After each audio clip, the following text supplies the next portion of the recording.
Kaixo, ongi etorria, hondarraren teorema azalduko dizut. Teorema honek, Pitagorasen teorema bezala, bi datu edo neurri erlazionatzen ditu. Adibidez, Pitagorasen teoremak erlazionatzen ditu.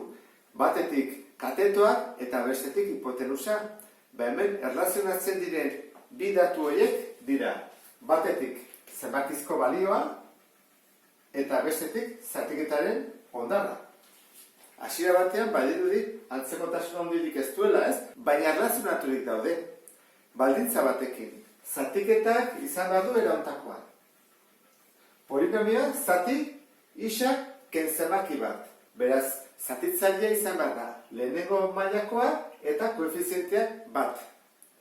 Irakurri dezagun orduan bere definizioa. P isa polinomioaren zenbakizko balioa isa berdin a denean, beraz, esaten ari gera kalkulatzeko balio zenbakizkoa a denean, atatzen da zenbaki bat, ezta? Zein da zenbaki hori? P isa zati isaken a zatiketaren hondarraren berdina. Horra atako zegu hondarraren berdina. Hori da hondarraren teorema. Lehenengo, egingo duena izango da, demostratu zergatik gertatzen den hori, eta gero adibide konkretu bat ikusiko dugu. Zatiketak nola egiten dira? Bani baldin badut zatiketa bat, ezta? Egiteko, P isa, zati. Zerekin, zatitu behar dugu, honekin, ezta? Isaken akin. Zer altako zaigu? Zatidura. Jarri dezakegu, Q erreduguna. Jarriko diot, Z adibidez. Eta atako zaigu betere hondarra. Nola berdintzen dira hauek? Badakizu, ezta? Egiten badut, bi hauek bidertzen baditut, zatitzailea eta zatidura, eta hondarra batu, ateratzen da, zatikizuna. Gogoratu zaitez, nik bali badut, 11, zatiru, egiten da, 3 bider 3, bederatzi, 11 bi. Nola egiten da?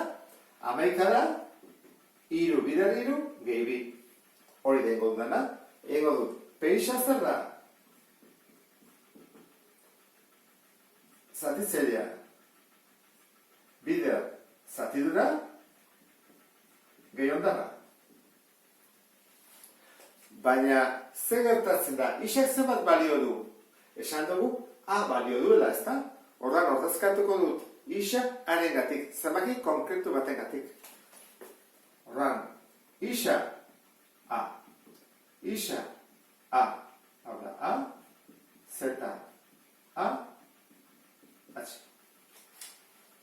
Akena, 0. Eta 0 bider zenbaki bat, 0. Ordan, guzti hau, 0 da. P. A. Baina zenbakizua bati, hondarra. Kusi duzu, ezta? Orain, adibide batekin hobeto ulertuko duzu. Hasiko gera. Pentsa dezagun dugula polinomio hau. 3 isa berdi, gehi isa, ke 5. Eta kalkulatu dezagun zenbakizko balio bat. Hortarako isari balio bat eman bazaio. Edo bat, edo bi, edo 3, edo lau, edo minus bat, edo minus bi, edo zatiki bat. Goazen zenbaki simple bat hartzea, bi adibidez. Orduan, egingo duguna izango da, isa berdi bi hartu, zesan edo horrek, isa guztiak ordezkatu barritu dela biarekin. Bajarriko ditugu. P bi berdin, 3 bider bi berdi, gehi bi, ke 5.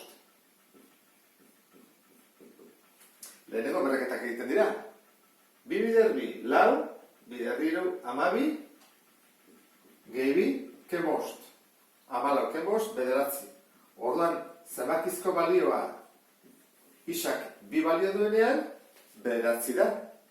Goazen ikustea, hondarra ere bederatzi ateatzen den. Atea barko luke. Hondarraren teoremak abantaila bat du guretzako. Isaken adelako erabidezakegu Ruffiniren erregela. Orduan, egingo duguna izango da, 3 isa berdi gehi isa ke 5, zatituko dugu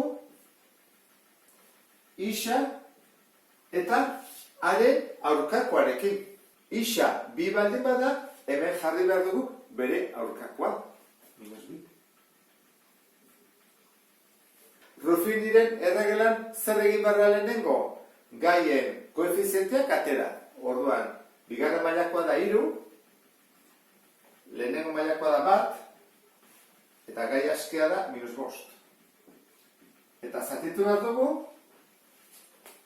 zatitzailearen aurkako zenbakiarekin. Horren, hemen jartzen badu -2, hemen jartzen dut 2. Aztek edan, 3 gesten dut. 2 bidar 3, 6. Batu egiten da, 7. 2 bidar 7, 14. 14 ke 5, 9. Ondarra, 9 da. Bietan 9 eman. Hemen, kontuatu behar duguna gauza bat da. Ordezkatzen duguna, adibidez hemen 2 hau, hemen jartzen da 2 baita ere. Hemen aurkakoa jartzen da. Kontuz horrekin, koinziditzen du, edo bat atoz, balio zenbakizkoan jartzen dugun 2 hori honekin. Baina hori aurkakoa da. Eta honekin amaituko dugu beste bat arte. Agur?